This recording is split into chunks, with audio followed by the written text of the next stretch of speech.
Hey guys and gals, welcome to episode 1 of ADHD Journey with me, Dan.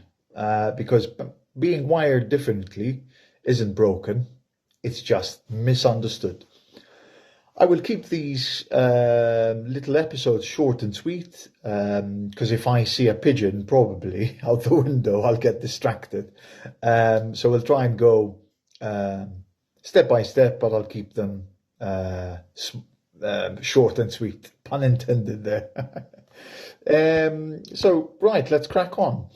I wasn't really planning on doing this, to be honest, but after my first video, sharing a few thoughts, I guess, about the realization of a diagnosis, I started receiving quite a few messages, real heartfelt messages from friends in their 40s and 50s, from people in the military, from professionals who basically looked like they had it all together. But I essentially had some quite interesting messages that, word for word, that's me. I thought I was just broken.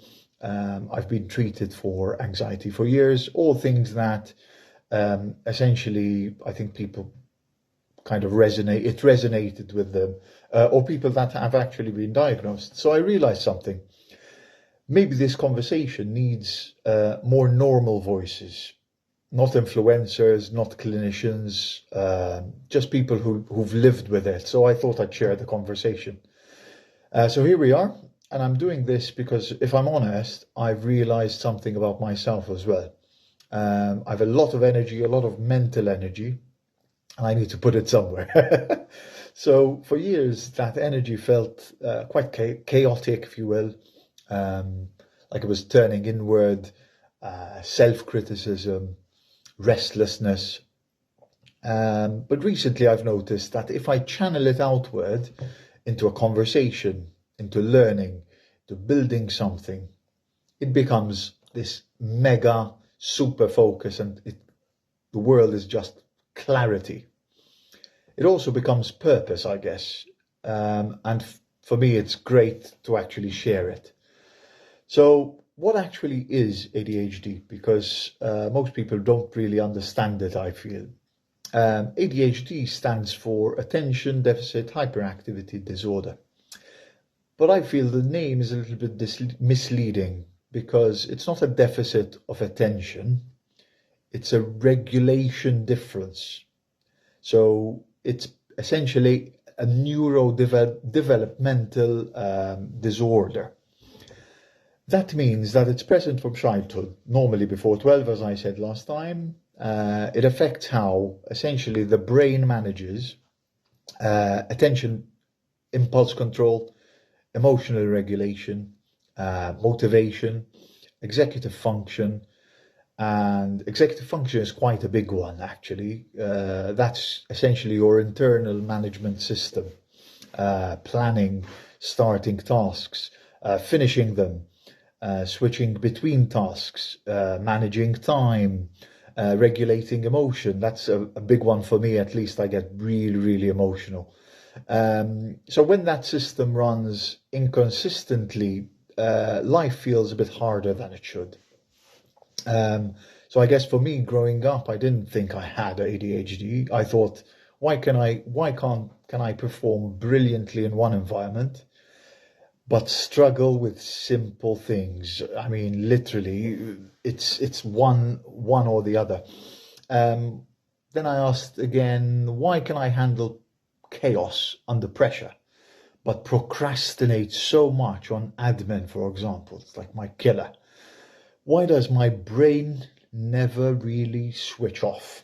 It's a million miles an hour, and that internal noise, it's not lack of intelligence, it's essentially regulation. How do I regulate all of this chaos in my mind? People with ADHD don't lack attention. We essentially struggle to direct it. So if something is stimulating, urgent, and high pressure, we can really hyper focus for hours, So another example, which I mentioned last time, in film production, coordinating movement, solving problems in real time, I really thrived because it was like, let's go, let's go. Same thing in the structured military environment, because you have clear expectations, the standards are there, and that kind of gave me some stability. But remove urgency, add repetition, and my brain will resist.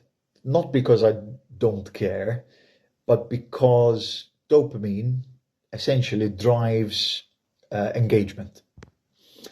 So ADHD brains are interest-based, they're not important-based.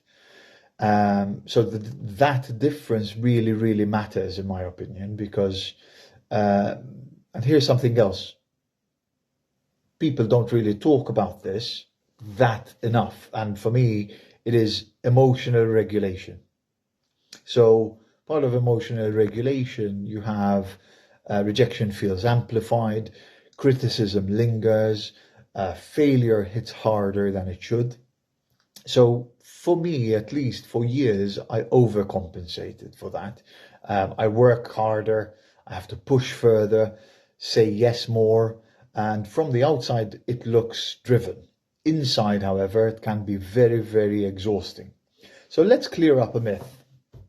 Everyone is a bit ADHD. I really hate when people say this. No, everyone gets distracted, but ADHD is persistent, it's lifelong, it's impairing, and it shapes patterns. It's not, just people feel distracted and all of a sudden everyone's ADHD. Relationships, careers, confidence, it can break all of these. However, the truth is that what changed everything for me, it's not about trying harder. It's about understanding how your brain is motivated. So how do I make my brain interested, challenged, give it novelty, give it a sense of urgency? So that's kind of the fuel for my system. When you don't understand that, you fight yourself. When you do, you build systems. So you need to stop attacking your character and you need to design your environment instead. And that's why I'm doing this, I guess, because it helps me kind of verbalize things and then I think about them later. And I don't label myself a little bit more, I guess. And we try not to make excuses. And I'm hoping that this brings clarity to my mind and maybe others. Because even if one person hears this and thinks, maybe I'm not broken actually, then this energy I've got, I can finally use it properly. So in the next run, I guess we'll go a little bit deeper, not the textbook stuff, but the hidden struggles, the inconsistencies, and I guess the patterns that shape identity quietly over years. So I guess I'll leave you with this. Until next time, stay wired differently and start working with your mind and not against it. Thank you for listening. All the best, guys. Good night.